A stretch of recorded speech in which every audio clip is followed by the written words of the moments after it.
телеканал «Звезда», военная приемка. И этот выпуск, выходящий в эфир в год 60-летия космонавтики, мы начинаем в том самом месте, где в 1960 году проходил испытание двигатель, на котором в 61-м полетит в космос Юрий Алексеевич Гагарин. Интересно, что эта испытательная площадка до сих пор жива, работает здесь до сих пор. Проводятся исследования, испытания новых двигателей. Именно им, космическим двигателям, и посвящен сегодняшний выпуск военной приемке.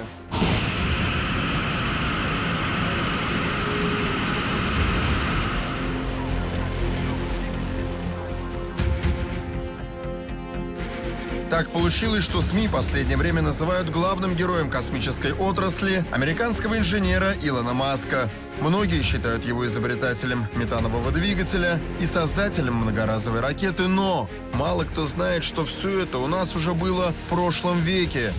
Метановый двигатель мы испытали еще в 90-х, а многоразовый космический корабль у нас полетел в 88 году. И хочется кому-то или нет, но американцы до сих пор летают в космос на наших двигателях. Впрочем, все это заслуги Советского Союза.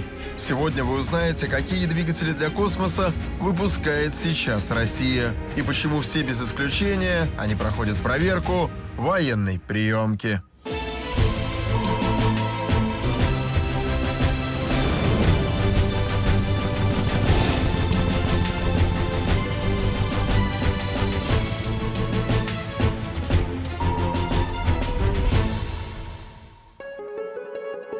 Наш выпуск мы начнем на предприятии, чьи разработки совершили революцию в науке и технике. Московская область, Химки, научно-производственное объединение «Энергомаш». Здесь создали двигатель первой баллистической ракеты Р-1. На двигателях «Энергомаша» в 1957-м отправился в космос наш спутник, а в 1961 году эти же двигатели вывели на орбиту корабль с первым космонавтом Земли. Но сейчас нас интересует не прошлое, а настоящее российской космонавтики. Сегодня на «Энергомаше» пройдут испытания двигателя «Гиганта». ВЛМ-400, подтвердите готовность запуска параметров на испытания. Это двигатель РД-171МВ. На сегодняшний день это самый мощный в мире жидкостной ракетный двигатель. Тяга его составляет 800 тонн. Пока никто в мире не создал двигателя с аналогичными характеристиками. Базовая конструкция создавалась для использования в проекте «Энергия Буран». Затем использовалась на ракет-носителе «Зенит». Сегодня уже, так сказать, модифицированная, существенно улучшенная версия с применением более современных технологий проектирования. Создана вот версия двигателя РД-171МВ для перспективной ракеты «Союз-5».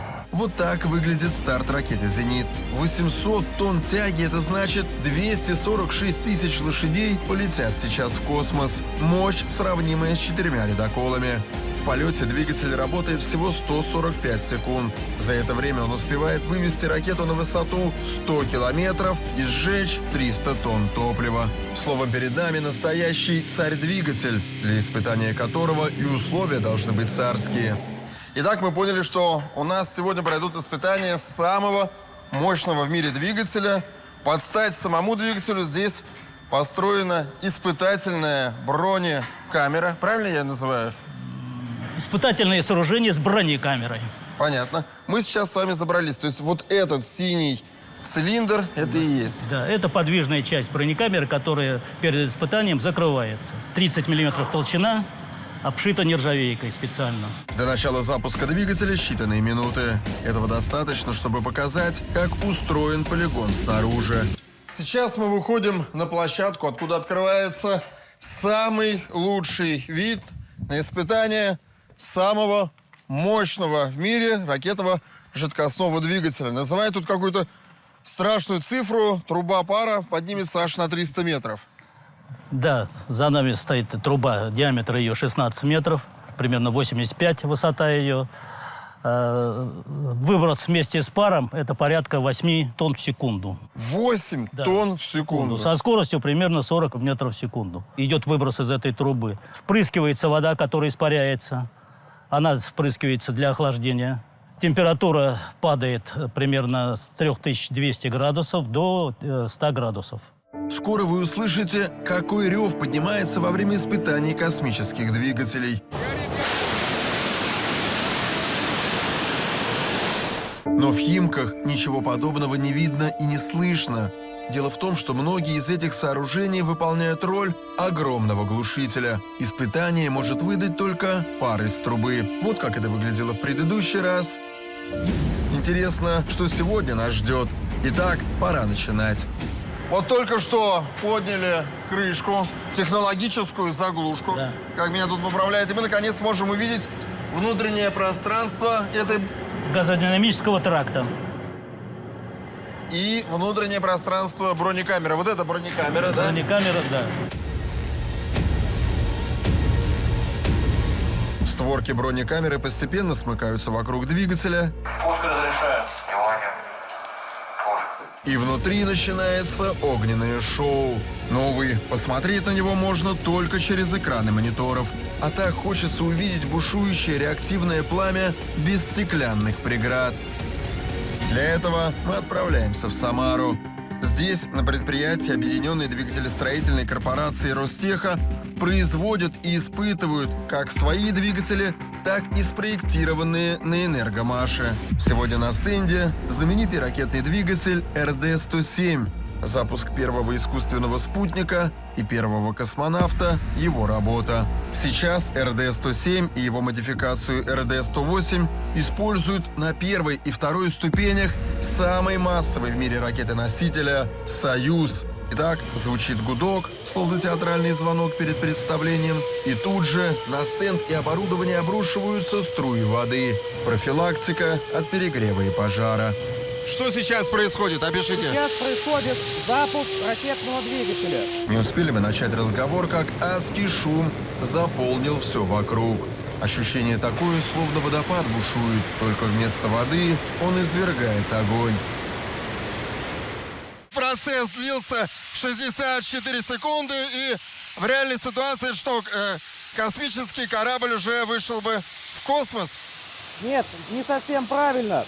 В реальной ситуации на космическом корабле данное изделие работает порядка 140 секунд. За эти 140 секунд космонавты успевают взлететь, пережить перегрузку до 7G, потом отделение первой ступени и продолжение бешеного подъема к звездам.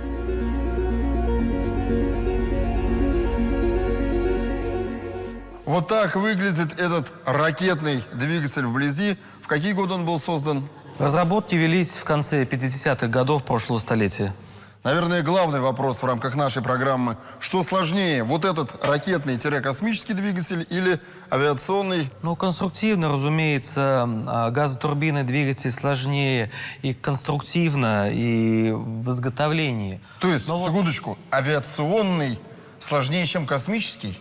Совершенно верно. Так получается, по иронии. Но хочу отметить, что вот турбонасосный агрегат на этом двигателе, вот он, видите, он чем-то связан, значит, с авиационным двигателем, потому что здесь тоже вал, здесь насосы, здесь лопатки, здесь вращение. То есть насосы, создающие давление для обеспечения работы камер сгорания ракетного двигателя. Уточним, речь идет о газотурбинных авиадвигателях. Они сложнее хотя бы потому, что живут десятилетиями, тогда как РД-107 меньше 3 минут. Но это время он должен работать безукоризненно. Теперь давайте объясним принцип. Здесь у нас находится реактор, в котором проходит химическая реакция чего? Разложение перекиси водорода на катализаторе. В реакторе образуется парогаз высокого давления, это пары воды с атомарным кислородом. Они поступают в полость турбины. Вот здесь находятся лопатки турбины. Турбина начинает раскручивать вал. Вот так идет здесь внутри вал. Турбонасосный агрегат. И кислород с керосином начинает поступать в камеры сгорания, в форсуночную головку двигателя каждой камеры. Вот. Происходит смесеобразование. Форсунки по расходам подобраны таким образом, что гарантируется полное сгорание керосина внутри каждой камеры. Полное сгорание означает, что керосин взаимодействует с кислородом, разлагаясь на воду и углекислый газ. А это значит, что если сразу после испытаний подойти к двигателю, выяснится, что никакого неприятного запаха просто нет. Обычный самарский воздух. Обычный самарский воздух. Что говорит о том, что конструкция очень простая и Надежная. И экологически чистая. Полнота сгорания продуктов обеспечена конструкцией двигателя. Где придумали эту конструкцию? В Химках на Энергомаше. С чего начинался Энергомаш? С копирования Фау-2 ракеты немецкого инженера фон Брауна. Вот это полноразмерная копия двигателя немецкой ракеты Фау-2. Именно ее многие у нас в стране считают родоначальником ракетной техники. Добивали немцы с помощью этой ракеты до Великобритании, до Лондона, грузили сюда 800 килограммов взрывчатки, но здесь, в музее Энергомаша, говорят совсем другие вещи. Отечественные двигатели строения ракетные. Началось еще в каком году? В 30-31 годах вот с такого двигателя, ОРМ назывался, опытный ракетный мотор. Под руководством Глушко он был разработан и испытан впервые в нашей стране. Принцип действия прост. Два клапана. Один для горючего, керосина, второй для окислителя, кислорода. Жидкие компоненты скапливались на донышке, раскаленная проволока зажигала их, и горячие газы вылетали из сопла, создавая реактивную тягу. После Великой Отечественной Глушко поручают начать изучение Фау-2. Однако вскоре конструктор понимает, это тупиковая ветвь развития. Ее сферообразная камера сгорания не позволяет решить главный вопрос – увеличить дальность полета ракеты. И Глушко возвращается вот к этой идее проектирования цилиндрической камеры сгорания. И на будущих экспериментальных образцах мы приходим к тому, что послужило основой потом двигателя для первой в нашей стране и в мире межконтинентальной боевой баллистической ракеты Р-7. 15 мая 1957 года состоялся первый запуск «Семерки». Старт был удачным. В 1957 году мы создаем вот этот двигатель для ракеты Р-7. По сути, это первая в стране полноценная межконтинентальная баллистическая ракета. Дальность 8000 километров. Наконец, мы можем полноценно ударить по нашему потенциальному противнику. Так вот, именно на этом двигателе в 1961 году отправляется в космос Юрий Алексеевич Гагарин. После того, как мы к ракете Р-7, вот она имела вот такой вид, добавили верхнюю третью ступень с космическим аппаратом. И вот с тех пор полет первого спутника, полет Юрия Алексеевича Гагарина, и на сегодняшний день около 2000 пусков ракет этого семейства с помощью двигателей разработки нашего предприятия. Надо понимать, что на разных этапах космического полета используются разные двигатели. Возьмем для примера запуск «Союза», где первая ступень разделена на 4 блока, на каждом один двигатель РД-107А.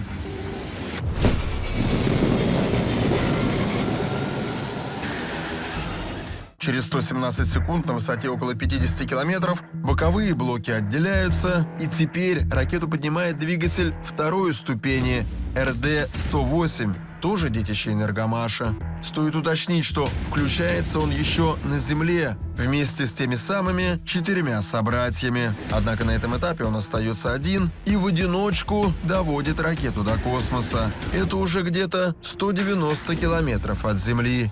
Тут за дело берется двигатель третьей ступени РД-0110. Создан он конструкторским бюро химавтоматики или КБХА. Производится там же. И его время работы уже 240 секунд. Этого хватает, чтобы вывести космический аппарат на орбиту и тоже отделиться. Вся эта схема настолько удачная, что ее используют даже США. Мы спрашиваем, почему американцы до сих пор летают в космос на наших российских двигателях. Я думаю, что этот ответ очевиден. Они люди прагматичные, и всегда определяющим в принятии решения является соотношение цена-качество. Сегодня в мире пока никто нас по этим параметрам не опередил. Вот тот самый двигатель, который покупают американцы у нас. РД-180. В США его ставят на первую ступень ракетоносителей «Атлас-3» и «Атлас-5». Это серьезная конструкция, созданная нашими специалистами на рубеже 90-х и 2000-х годов. Ну, собственно говоря, сегодня даже Илон Маск признал, что это сегодня лучшая конструкция в мире. 93 пуска выдержали эти двигатели в США, и все они признаны успешными. Сейчас Илон Маск вовсю осваивает двигатели, где с кислородом взаимодействует не керосин, а метан. Вот то же самое, что в автомобилях происходит. Почему мы этим не занимаемся? Ну, я бы не сказал, что мы не занимаемся. Самыми первыми в мире предложили применение метановых двигателей в России. Это 1980-е годы. Должен сказать, что в 1998 году мы впервые провели испытания ракетного двигателя, на котором летают космонавты. Мы его приспособили под кислород и метан и провели огневые испытания у себя на стендовой базе. Понимаете, вот уже 23 года назад. Это интервью мы записывали в Воронеже. Здесь расположен еще один большой центр, где разрабатываются самые передовые космические двигатели. Это уже знакомые вам КБ «Химавтоматики». Сейчас мы находимся в Воронеже. Это еще одна точка, где проходит сборка космических двигателей. Здесь мы должны вас познакомить с директором предприятия. Сергей Ковалев. Сергей Викторович, мы оказались на сборке двигателей для... Это участок сборки двигателей для ракеты-носителя «Протон». Это двигатели РД-0210 и РД-0212. Соответственно, для второй и третьей ступени ракеты-носителя. С учетом того, что двигатель работает на токсичном топливе, это уходящая натура. Да, это уходящая натура, как вы выражаетесь. Программа пусков «Протона» сворачивается. На смену «Протону» идет экологически чистая ракета-носитель «Ангара». Поэтому мы на сегодняшний день находимся в финальной стадии производства данных двигателей. «Протон» — ракета тяжелого класса. Доставляет на геостационарные орбиты грузы до 3 с лишним тонн. Именно она вывела в космос модули станций «Мир» и МКС. Всем хороша эта ракета. Мощная, надежная, но вредная. Ее топливо — гептил. Яд, который Всемирная организация здравоохранения занесла в список особо опасных химикатов. Так вот, наша новая ракета тяжелого класса «Ангара» станет экологичной, и взлетать она будет на кислородно-керосиновом двигателе. И при этом по грузоподъемности обойдет «Протон». Благодаря РД-0124А, ракетному двигателю, работающему по замкнутой схеме. Это значит, не сгоревшие остатки газа у него не утекают наружу, а возвращаются в камеру сгорания. Такой двигатель полностью дожигает топливо. Это позволило на 10% поднять экономичность двигателя. И он сегодня является рекордсменом по удельному импульсу тяги в мире среди всех кислородно-керосиновых двигателей. Этот двигатель применяется не только на грузовых кораблях «Союз». Это версия «Союз-2-1Б», версия «Союз-2-1В», но он же применяется на различных вариантах носителя «Ангара». На «Ангаре» будет вот этот двигатель? Он не то что будет, он уже произвел 3 полета. Во время пуска легкой «Ангары» в июле 2014-го этот двигатель стоял на 2-й ступени, а в декабре того же года на старте тяжелой «Ангары» опять уже на 3-й. В год 60-летия полета первого человека в космос мы должны отметить, что до сих пор используется, хотел сказать, гагаринский двигатель. Нет, правильно говорить, это наследник гагаринского двигателя. Да, это наследник двигателя, на котором летал Юрий Алексеевич Гагарин. Но для полета первого космонавта использовался однокамерный двигатель. То есть вот одна камера, да? Да, который устанавливался на 3-ю ступень ракеты-носителя «Восток». Сейчас, вы видите, это 4-камерный двигатель тягой 30 тонн, имеющий... 1, 2, 3, 4 больших камеры. Да, и 4 рулевые камеры. Вот эти рулевые камеры. Да. Их роль? Их роль – это управление полетом и обеспечение траектории полета ракет-носителя. Вот вы видите 4 основные камеры двигателя и 4 рулевые. Для защиты от повреждений на двигатель надевают пластиковые колпаки и внутри, и снаружи. Именно в таком виде изделия поставляются заказчику. Давайте попробуем еще раз перевернуть, чтобы мы могли его рассмотреть. Сейчас для чего эти двигатели используются? Ну, это двигатель 3-й ступени ракет-носителя «Союз-2.1А». Двигатель имеет статистику более 1800 полетов. Это 1800 полетов. 1800 полетов. Это двигатель, на котором летают все наши космонавты на МКС. Давайте только уточним, что когда мы говорим, что выводят космонавтов в космос, выводят на какой ступени? Это двигатель 3-й ступени. В тот день, когда в Воронеже работала военная приемка, здесь как раз проводились испытания двигателя 3-й ступени РД-01-10. Что касается этого конкретного двигателя, как и все остальные двигатели, уходящие в космос, он пережил контрольные испытания, то есть работал в штатном режиме 60 секунд. Дальше.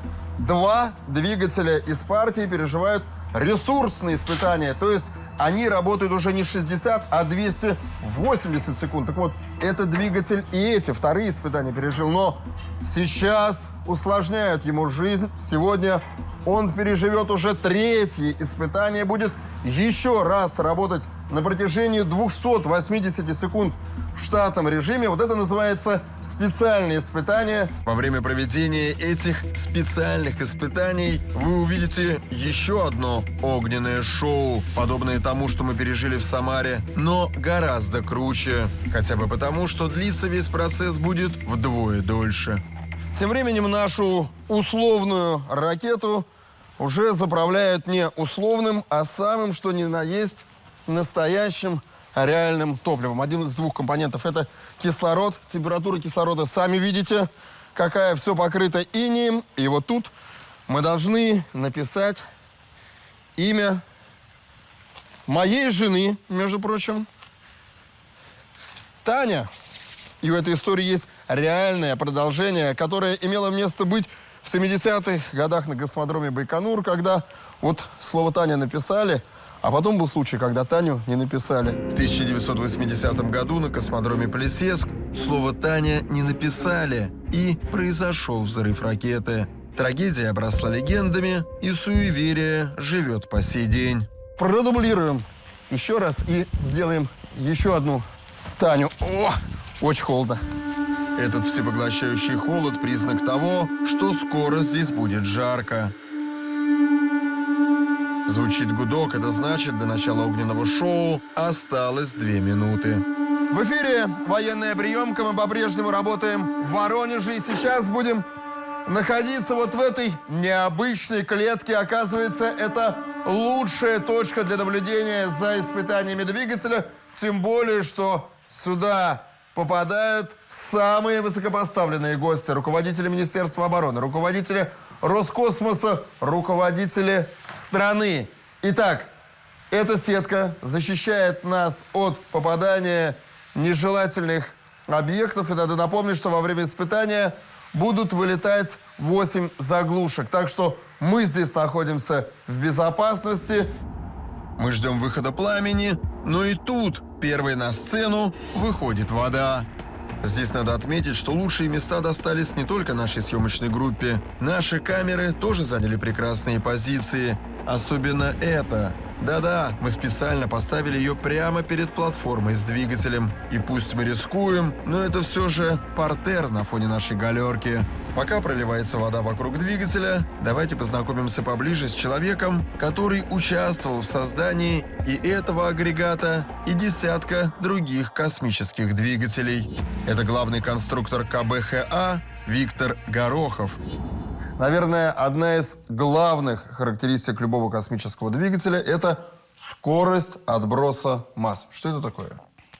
Ну вот смотрите, действительно, чтобы лететь высоко и далеко, надо с максимальной скоростью отбрасывать массу. Керосиновый двигатель позволяет отбросить массу со скоростью 3,5 км в секунду. А вот водородный двигатель со скоростью 4,5 км в секунду. И таким образом он может позволить создать систему, ракетную систему, более экономичную, которая выносит большую массу полезного груза. Вот такой двигатель был создан в КБХ. Вот он, этот водородный двигатель РД-0120. В 1988 году 4 именно таких двигателя вместе с 4 двигателями РД-170 отправили в космос легендарный «Буран». Теперь, уважаемые телезрители, внимание, вопрос. Как вы думаете, что это за двигатель? Давайте сразу скажем, он не водородный, он не кислородный, он не работает на метане, он работает на... К сожалению, скажу, на водороде. Как же? Это же ядерный ракетный двигатель. Да, но рабочим телом является водород. Здесь нет кислорода, а водород есть. Здесь водород нагревается в ядерном реакторе, получает высокое значение температуры и истекает через все то же сопло. Вот если в двигателе кислородно-водородном отброс продуктов сгорания 4,5 км в секунду, то вот этот двигатель отбрасывает водород, подогретый в ядерном реакторе, со скоростью 9 км в секунду. 9 километров? 9, в 2 раза выше, чем кислородно-водородные двигатели. Он так и не полетел к звездам. Репутацию испортил взрыв на Чернобыльской АЭС. Однако в наше время в КБХ создали космический двигатель, который обходит и метановый, и водородный, и ядерный по эффективности. Впрочем, о нем чуть позже. А сейчас мы представляем самую экзотичную коллекцию двигателей для космоса. Например, двигатель РД-510Т. Уникален прежде всего тем, что он был предназначен для обеспечения посадки 2 космонавтов на поверхность Луны. То есть это элемент той программы, которая так и не была реализована, и которая должна была пойти вслед за той программой, которую знают все. Программа N1. Посадки 1 космонавта на поверхность. То есть это отработка тех технологий, которые сейчас могут быть основой для того, чтобы снова вернуться на Луну. Все знают о полете американцев на Луну. Для многих это станет открытием, но мы тоже готовились к такому полету. Перед вами двигатель 11D14. Совершенно удивительный тем, что он работает на компоненте, который, в общем-то, больше нигде не использовался. Жидкий фтор. Это самый сильный, даже более сильный, чем кислород, окислитель в природе. В результате вот эта скромная конструкция, по сравнению с другими большущими двигателями, выдавала примерно те же самые параметры по тяге, по той простой причине, что был взят великолепнейший с энергетической точки зрения компонент. Ракета на фторовом двигателе была бы раза в 1,5 меньше своих сестер, но ее так и не построили. Фтор ядовит. И хотя космонавтику этим не запугать, но фтор еще и агрессивен. Он бы разъедал все на своем пути. Работать с таким веществом было бы крайне трудно. В этом двигателе 11D33 удивительная вещь. Камера сгорания здесь сделана из титана. Не из стали, как обычно, а из титана. Давайте покажем. Сейчас, секунду. Зрителю. Вот это все титан. Титан. Крайне тяжелый, крайне неудобный материал в обработке. Но зато очень прочный, зато очень легкий. По большому счету, кроме нас, это не умеет делать в таких объемах никто. До сих пор. Ядерные фторовые сделаны из титана, эти двигатели так никуда и не пошли. Но они заложили такой задел для развития космического двигателестроения, который сохранил самое главное – конструкторскую школу. Благодаря ей мы и сейчас движемся вперед. Как пример, новый двигатель РД-171МВ для новой ракеты среднего класса «Союз-5». Она станет рабочей лошадкой нашей космонавтики. Ее грузоподъемности в 17-20 тонн вполне хватит для того, чтобы выводить на орбиту и людей, и спутники. Плюс взлетать она сможет с любых космодромов. Ну и третье. «Союз-5» будет не самым дорогим. Сегодня наши конструктора впервые в истории, наверное, впервые в отрасли создали цифровую версию двигателя, то есть этот двигатель уже проектировался полностью в цифре. С первой версии двигателя на испытаниях попали, что называется, в точку, то есть он показал те параметры, которые были сформулированы в техническом задании. Ну, я надеюсь, что применение этот двигатель найдет не только в ракете «Союз-5», но и в каких-то наших перспективных решениях. Мы уже говорили, этот агрегат, как, впрочем, и весь двигатель, в космосе будет работать 140 секунд. А до этого еще 60 на испытаниях. Так проверяют абсолютно все, без исключения космические двигатели. Но в Воронеже у нас появилась возможность понаблюдать за испытаниями двигателя третьей ступени. Он работает дольше, 240 секунд. А его испытания будут длиться еще дольше, 280. Итак, мы снова на испытательном стенде. Из соображений безопасности стенда его уже заливают водой. И вот из сопел, словно из пасти сказочного дракона, начинает валить пар. Следом выплескивается раскаленное солнце. Оно ослепляет и заполняет невыносимым жаром все вокруг себя. Еще мгновение, и наружу рвется огненный поток. Дым, словно испугавшись, пятится и открывает нам все 4 ревущих сопла. Приблизительно так выглядит старт ракеты. Рев стоит такой, что даже специальный микрофон не помогает.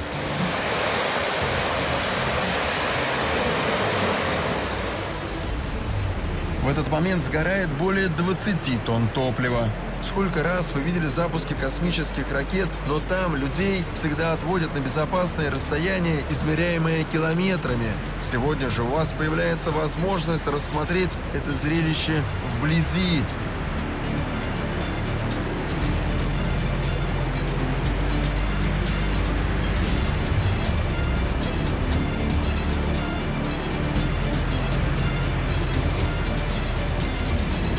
И вот тут, в самый кульминационный момент, пламя вдруг стихает, и его вновь заменяют вода и дым. Вот насколько все резко началось, так же неожиданно, мгновенно все закончилось, все, полная тишина. Ну, вру, не полная тишина. Шипит сейчас, я так понимаю, тушат вот эти чугунные плиты водой. Все. Ракета находится в космосе. 280 секунд полета прошли. Подходим, посмотрим, что там происходит. Ну, вот здесь уже можно снять наушники. Можем подойти мы поближе? Нам разрешают подойти поближе.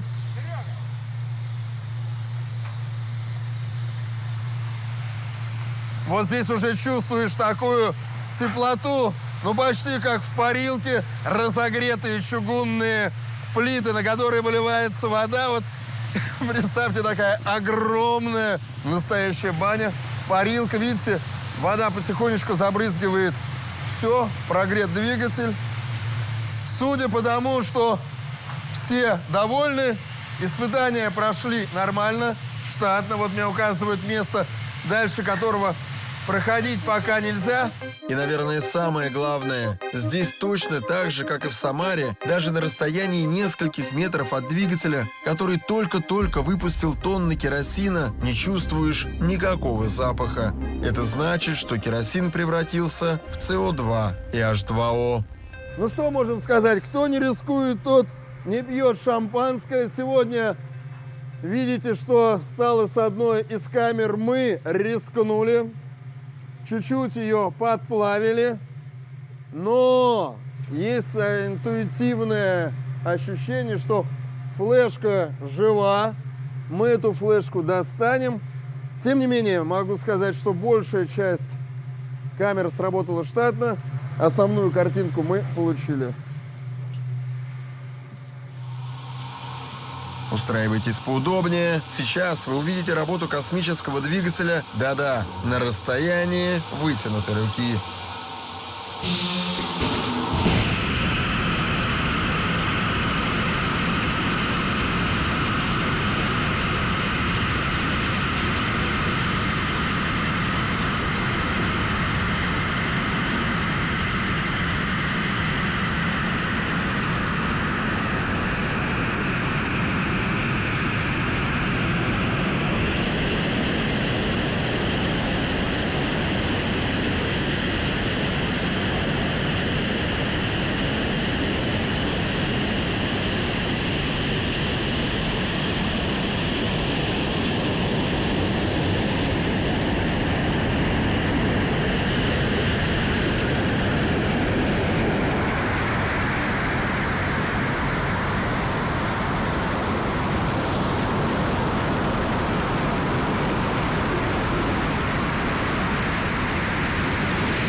Наконец, когда испытания завершены, мы можем подойти сюда с главным конструктором и все-таки ответить на главный вопрос. Ради чего же третий раз в жизни мучает вот этот двигатель? Третий раз в его жизни. Ради того, чтобы космонавты чувствовали себя уверенно при полете. Поставьте себя на место космонавтов. Насколько проще тебе выполнять тяжелый орбитальный труд, когда ты понимаешь, что техника имеет запас прочности, и этот запас велик. Вот здесь все рассказывают, что вы изобрели какой-то другой космический двигатель, очень похожий на этот, но он уже может работать непрерывно, называют цифру 750 секунд. Да, мы проводили такой длительность испытания, и двигатель работал не только 750 секунд за один пуск, а работал более 3000 секунд. Это тот двигатель, у которого схема замкнутая, у которого экономичность самая большая в мире среди всех кислородно-керосиновых двигателей. Что идет на смену надежным старичкам? Водородные, метановые двигатели. Это, конечно, хорошо, но мы уже говорили, у наших космических двигателестроителей припасено кое-что посерьезнее.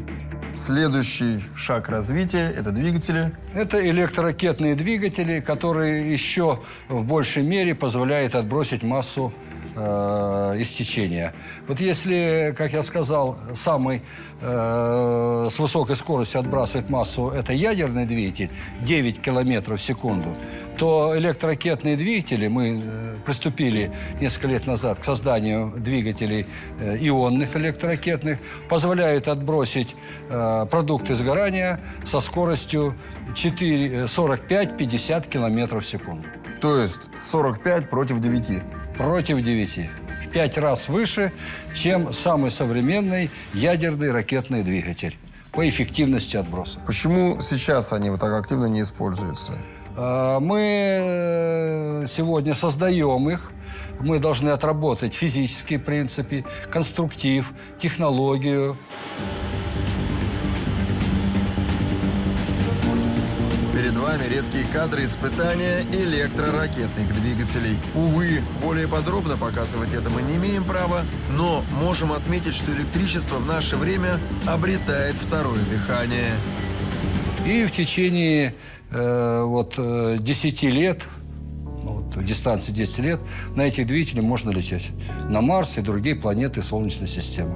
После всего увиденного и услышанного хочется сказать следующее. Может, российским конструкторам и не хватает рекламы, красивых слов и съемок, и в плане пиара они уступают Илону Маску. Но, несмотря на это, они продолжают творить чудеса и продолжают создавать уникальные ракетные двигатели, многие из которых по факту оказываются самыми массовыми в мире.